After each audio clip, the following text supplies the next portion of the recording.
আল্লাহ যখন তোমার উপর মুসিবত দেয়, যখন বালা দেয়, এটার মানে হলো আল্লাহ তোমাকে পছন্দ করেছে। আল্লাহ বলছে আমি আমার বান্দার উপর যখন মুসিবত দেব, যখন বালা দেব, যখন পেরেশানি দেব, ওই পেরেশানির উসিলায়, ওই বালার উসিলায় আমি আমার বান্দার গুনাহ মাফ করে দেব।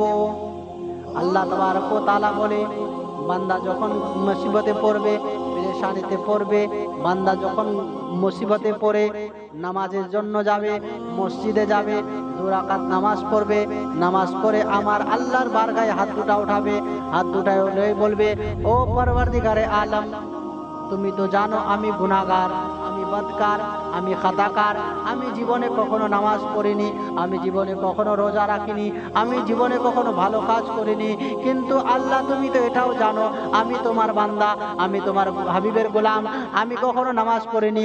আল্লাহ গো, আমি অনেক মুসিবতে আছি, আমি অনেক পেরেশানিতে আছি, আল্লাহ তুমি তোমার হাবিবের সাথে আমার পেরেশানি দূর করে দাও। যখন বান্দা দুইটা হাত তুলিয়ে আল্লাহ তাবারক ওয়া তাআলার বারগায় দোয়া করবে, আল্লাহ তাবারক ওয়া তাআলা ফেরেশতাদের বলবে, ও ফেরেশতারে দেখো দেখো, এটা আমার বান্দা অনেক গুনাহ করেছে, অনেক পাপ করেছে, অনেক ঝুট বলেছে, কখনো নামাজ পড়েনি, কখনো রোজা রাখেনি, কখনো কোনো ভালো কাজ করেনি, কিন্তু এই বান্দাটা আজ নিজের চোখের জল ঝরঝর করে ঝরিয়ে আমার দরবারে এসে আমার দরবারে এসে দোয়া করছে নিজের দুটো হাত তুলিয়ে, আল্লাহ গো, আমার গুনাহ খাতা মাফ করে দাও, আমি যতগুলা গুনাহ করেছি আমার মাফ করে দাও। তখন আল্লাহ ফেরেশতাদের বলবে, ও ফেরেশতারা তোমরা গাওয়া হয়ে যাও, তুমি গাওয়া হয়ে যাও, তোমরা গাওয়া হয়ে যাও, আমি আল্লাহ যতক্ষণ পর্যন্ত এই ব্যক্তিটাকে জান্নাতে পাঠাবো না, ততক্ষণ পর্যন্ত আল্লাহ বলে, যতক্ষণ পর্যন্ত আমি এই ব্যক্তিটাকে জান্নাতে পাঠাবো না, ততক্ষণ পর্যন্ত আমি উম্মতের কোন ব্যক্তিকে জান্নাতে পাঠাবো না। হযরতে মুহতারাম, আল্লাহ তাবারক ওয়া তাআলা সব জানে কে কোন ব্যক্তি জান্নাতে যাবে, কোন ব্যক্তি জাহান্নামে যাবে। আল্লাহ তাবারক ওয়া তাআলা তো সব জানে। বিরাদার, আল্লাহ এটাও জানে কে দুনিয়াতে নামাজ পড়ছে, কে আমার জন্য রোজা রাখছে, কে যাকাত দিচ্ছে, কে গরিবের সাথে ভালো ব্যবহার করছে, কে নিজের মা বাবার সাথে ভালো ব্যবহার করছে, কে কার সাথে কার ভালো ব্যবহার করছে না কি করছে, আল্লাহ তো সব জানে। আল্লাহ তো এটাও জানে যে বান্দা দুনিয়াতে আছে নামাজ পড়ছে কিনা, বান্দা দুনিয়া থেকে যাওয়ার পর জান্নাতে যাবে না জাহান্নামে যাবে, আল্লাহ তো সব জানে।